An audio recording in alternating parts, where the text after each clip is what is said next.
స్వామి దేవస్థానం నందు నల్లగొండ గ్రామం కొడిమేల మండలం జగిత్యాల జిల్లా నందు రాత్రి గుర్తు తెలియని వ్యక్తులు వచ్చి దేవాలయం డోరు పగలగొట్టి అమ్మవారిపైన ఉన్న ఆభరణాలు బంగారు దొంగలించడం జరిగింది.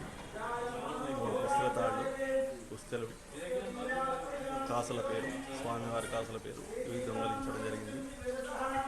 తెల్లవారుజామున పోలీసు వాళ్ళు వచ్చి ఎంక్వైరీ చేసి దాన్ని కంప్లైంట్ రాసుకుని వెళ్ళిండ్రు. త్వరలోనే కొట్టి ఇప్పిస్తామని చెప్పడం జరిగింది.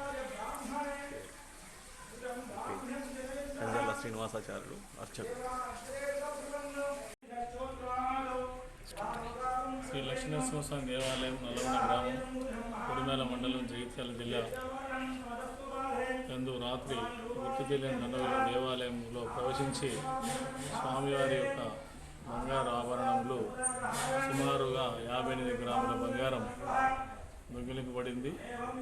ఈ విషయంలో స్థానిక పోలీసులకు ఫిర్యాదు చేయగా వారు క్లూస్ టీము మరియు డాగ్ స్క్వాడ్తో వచ్చి పరిసరాలు కూడా పరిశీలించారు. దేవాలయంతో పాటు ఆఫీస్ కార్యాలయం యొక్క తాళాలు, హుండీ తాళాలు కూడా పగలగొట్టారు. కానీ హుండీ నుండి కానీ కార్యాలయం నుండి ఎలాంటి సొత్తు పోలేదు. స్వామివారికి అలంకరింపబడినటువంటి బంగారు గొలుసులు మాత్రం దొంగిలింపబడినాయి. ఇటు విషయంలో పోలీసులు త్వరలోనే నిందితులను పట్టుకొని ఆభరణాలు స్వామివారికి అప్పగించే ప్రయత్నం చేస్తామని కూడా చెప్పడం జరిగింది.